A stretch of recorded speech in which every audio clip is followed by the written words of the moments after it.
You always have a moment in your life where the direction you're going, you will have to make a decision to keep going or you turn back. The sad thing is the average person turns back.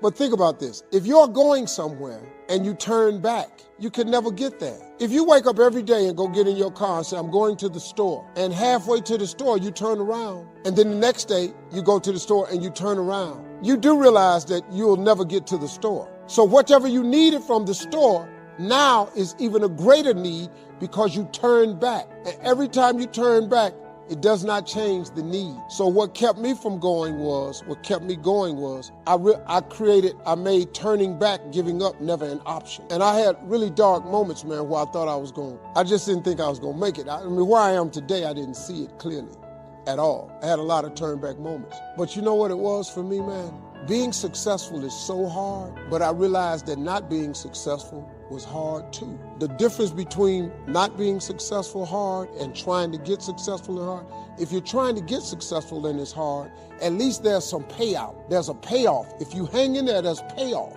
When you're not successful, it's hard. It's hard not having money. It's hard never knowing how to come up with your mortgage and your bond and your rent and your let. It's hard not knowing that.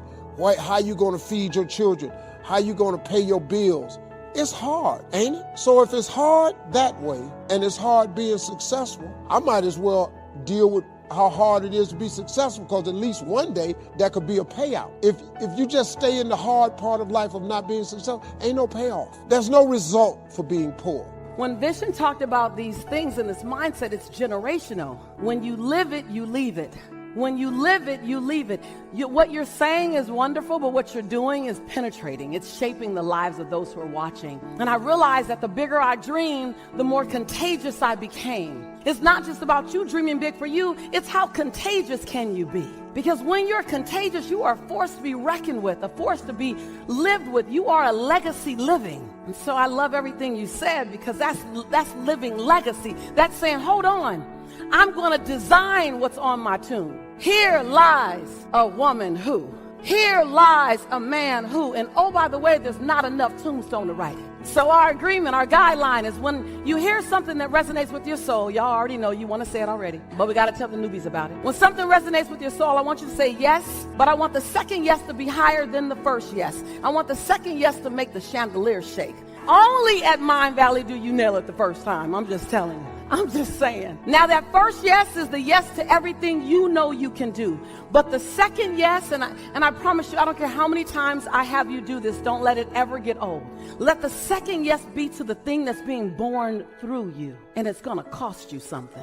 It's going to cost you more time than you thought you'd have. It's going to cost you way more money than you thought you would invest. It's going to cost you some friends who couldn't make the entire journey with you. It's going to cost you that sense of, oh my God, I got to leave. I got to die to the old me to allow the new me to be born to my future. It's going to cost you something. So the second yes has to be higher. Every time I say something that resonates with your soul, I want you to say, because they still too. Cool. I still want you to say, when you leave this place, and you're giving your vision birth, you're giving your vision air and oxygen and life, and no one else gets your vision, I still want you to say, and now you can't say yes once, you say yes twice, and I want you to reply and say, if you want to get something different, you have to do something different, even if it's just one extra yes with a lot of extra juice. Yes, yes.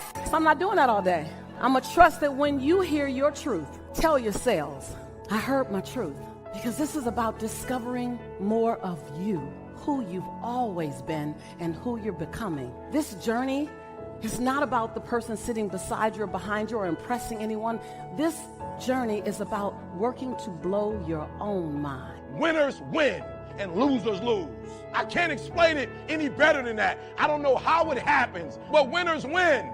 And if you create a culture of losing, if you keep being a victim, if you keep letting losing happen to you, if you keep letting people do you and treat you any kind of way, it's going to become a culture. All right, now I'm going to tell you this story. I got to get out of here. And the story is about, you guys have probably heard about this before. It was a young man who, he wanted to make a lot of money. And so he went to this guru, right? And he told the guru, I want to be on the same level you on. And so the guru said, if you want to be on the same level I'm on, I'll meet you tomorrow at the beach at 4 a.m. He like, the beach? I said, I want to make money. I don't want to swim. Guru said, if you want to make money, I'll meet you.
Tomorrow, 4 a.m.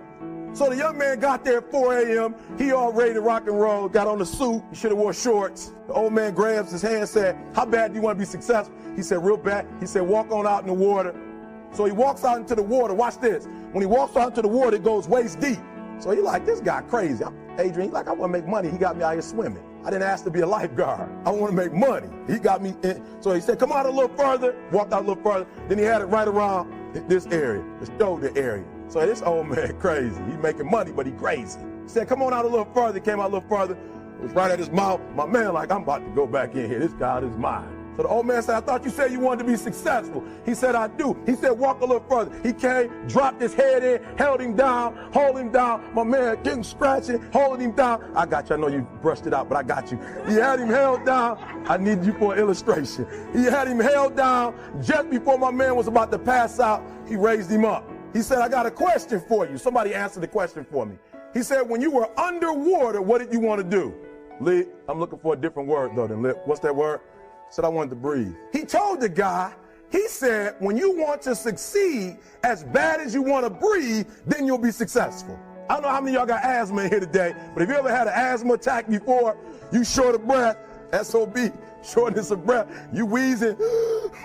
The only thing you trying to do is get some air. You don't care about no basketball game. You don't care what's on TV. You don't care about nobody calling you. You don't care about a party. The only thing you care about when you're trying to breathe is to get some fresh air. That's it. And when you get to the point where all you want to do is be successful as bad as you want to breathe, then you'll be successful. And I'm here to tell you, number one, that most of you say you want to be successful, but you don't want it bad. You just kind of want it. You don't want it badder than you want to party. You don't want it as much as you want to be cool.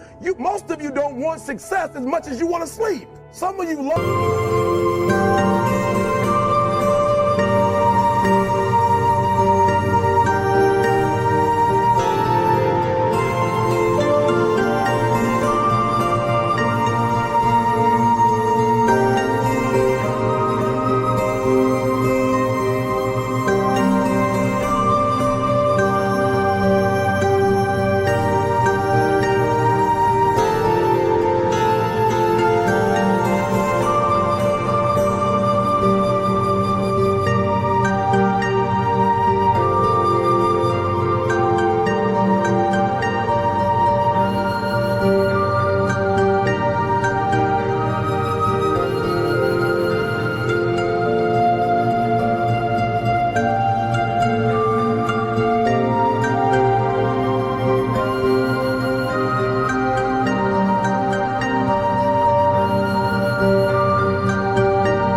I'm here to tell you today, if you're going to be successful, you've got to be willing to give up sleep.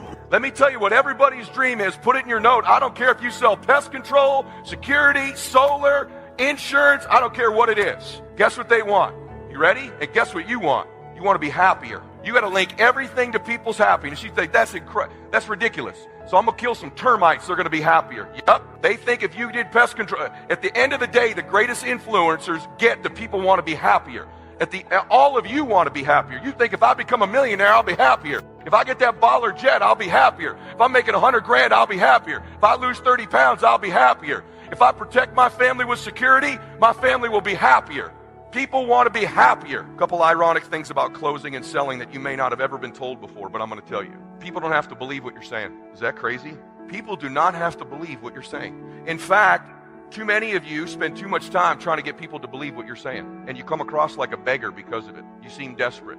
Who's ever trained you to get people to believe what you're saying doesn't get influence. There's a subtle difference that the great ones know, and you've probably never been told this before, but I know it.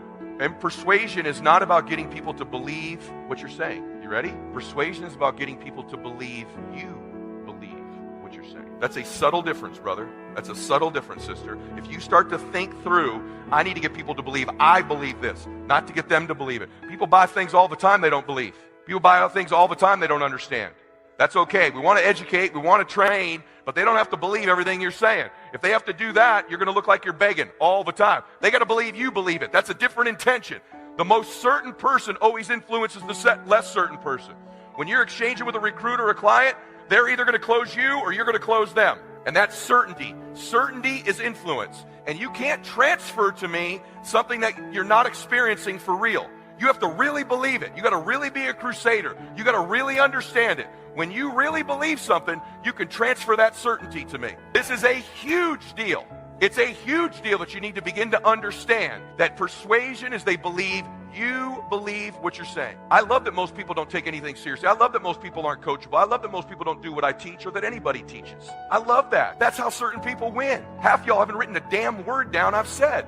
If you were in my team, I'd slap the hell out of you. I don't say that disrespectfully. I say this as a dipshit who had a Velcroed car. I don't say that talking down to you. I say, wake up! You want to win? You want to be a millionaire? You got to quit being so casual. You walk slow. You talk slow. You implement things slow. You talk a good game like you're going to be somebody, like you're going to make hundreds of thousands of dollars. You can't even write a note down. You're going to get your ass kicked in business, dude. Business is a sport. It's competitive. You got to get focused.